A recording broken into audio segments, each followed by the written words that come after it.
May banal po tayong kasulatan. Hallelujah. Hallelujah. Hallelujah. Pakibukas po natin ito sa Matthew chapter 22.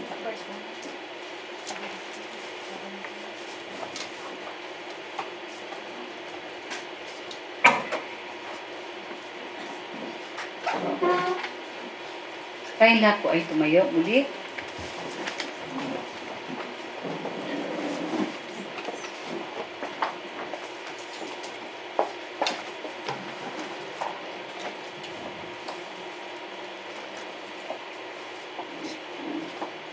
Matthew chapter 22, verse 1. Ako muna po ang babasa sa verse 1, tapos kayo po sa verse sa salit-salitan po tayo.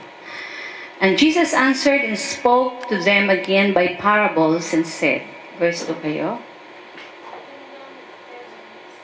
Hello? Ready, go.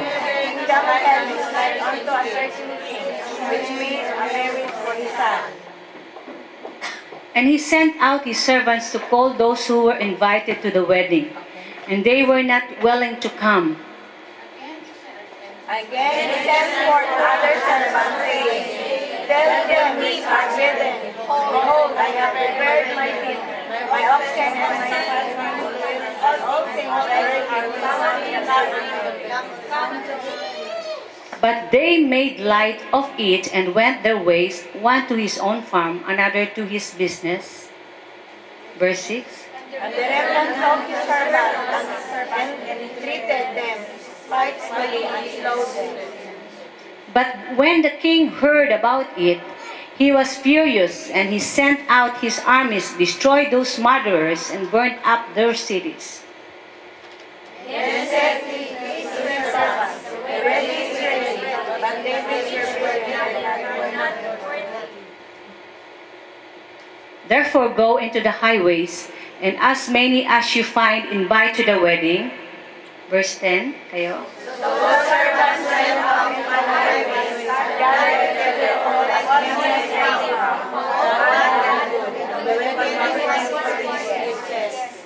But when the king came in to see the guests, he saw a man there who did not have on a wedding garment.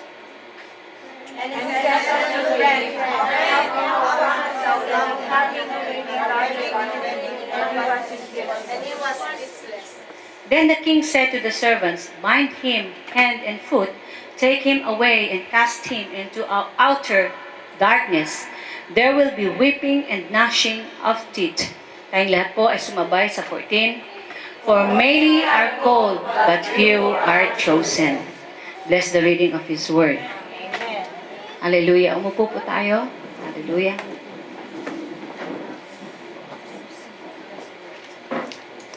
You know that parable, ang parabola po ay ito po ay sinasabi ng ating Panginoong Hesus para maintindihan po natin ang patungkol sa makalangit. Right? Naintindihan natin ang mga bagay sa langit, kaharian ng Panginoon. That's why ang parable po, ito po ay pangyayari sa mundo na ito po ay may makalangit na kahulugan. Yun po yung parable na sinasabi. Dito po, kung titingnan po natin, dito sa ating kwentong ito, ang hari po, topic po natin ngayon is the parable of the king who made a marriage feast for his son. The king who prepared the marriage feast, ang hari po dito, it represents the Heavenly Father. Okay? Ang ating Ama sa langit, ito po ay nagre-represent ng hari. And then the bridegroom represents His Son, our Lord Jesus Christ. Hello? Tingnan ho natin yung istorya. Kasi mayroong istorya ho siya. Ang istorya, nagpi-feedback, ano? Ang istorya po ay mayroong kasalan, right? At ang kasalan ito ay ang may pakana po ay ang hari. At ang hari po ay nagre-represent sa ating Ama sa langit. Okay?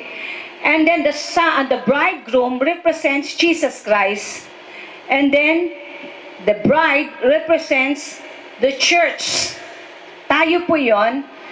or we and the whole world, and so far as we believe, as long na tayo po ay naniwala sa ating Panginoon, ay tayo po ay kabilang po doon sa bride.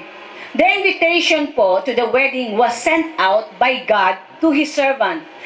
Like for example, tayo po, nagkakaroon ho tayo ng kasalan, right? Pag may kasalan ka, siyempre may invitasyon. Hindi pwedeng, karamihan ho sa Pilipino may kasalan kahit hindi inimbita, pumupunta. Dito po, una muna hong inimbitahan ho sa wedding nito, ay, kung titingnan mo sa story, ay una munang hong inimbitahan ay ang mga Hudyo. Okay? During the time, no? Doon ho yon sa story natin. Dito kasi ho, nangyari dito, the servants here represents the prophet during the time of the Old Testament. Mga propeta po, noong unang panahon, this is already an invitation. Kung titingnan po natin, ang Diyos ay gusto niyang makikipagpaniig sa tao, although ang tao ay nasira ang kanilang standard sa Diyos. Pero ang Panginoon gusto niya na mag-build siya ng kaharian doon mismo dahil kay Abraham, sa kanyang pananampalataya. So, supposed to be, ang Panginoon ay gusto niya dahil sa pananampalataya ni Abraham, gusto niya na nandoon, gawin siyang tao, gawin siyang bride, yung nasyon ng Israel. Pero kung titingnan ho natin dito sa story, this is only a parable, kung titingnan ho natin, hindi ho nila pinaniniwalaan yung propeta. Kung titingnan ho natin ang istorya ng Israel, kung bakit sila palaging napunta sa iba't ibang bansa, palagi silang nagagapi, it's because they rejected the prophet. I remember last night, Sister Mary texted me. Sabi niya, bakit anong nangyari ngayon sa Israel? Dahil nasunog yata yung Mount Carmel, yung bundok, kapuntukan. And it falls mismo sa time ng Hanukkah. Ano po ang implikasyon nito? Sabi ni Sister Mary. So I searched, nag-search tuloy ako ng Hanukkah. And I searched and nagmi-meditate ako kung ano ho ang ibig sabihin noon. So, nung nakita ko yung Hanukkah po ay nag-umpisa ho yan yung time na na-distract ho ang Jerusalem sa pangalawa kong distraction ng temple. Nagkaroon ho ng revolt na nabuo muli yung Israel during the time. Ang nangyari po, gusto nilang ibalik muli ang paraan nila sa templo or yung proseso sa pag-worship nila sa Diyos. May nakita ho silang sinasabing Hanukkah. Ano ba yun? Yung candle lampstand, na? So, nakakita ho sila. Pero doon po kasi ang ginagamit nila noon oil, hindi naman kandila. Yung oil ho, yung bawat gano'n na stand. Okay? Mayroon ho silang ibang oil, ngayon na ginagamit. Pero doon ho sa empty ho lahat yon except one. Nag-isa ho yung naiwan. Ngayon, because gusto na lang i-restore at ano nila yon na everyday, within 7 days, ay ma-continue yung light ng candle na yon, part of celebration. Ang nangyari dahil sa isa lang po yung light na it's miraculous, miracle ho, na ito ay nag-sustain for how many days? Until 7 days. Okay? Supposed to be mauubos lang yung sa isang araw. Pero, mirakulo, dahil ito ay nag-last for 7 days. Okay?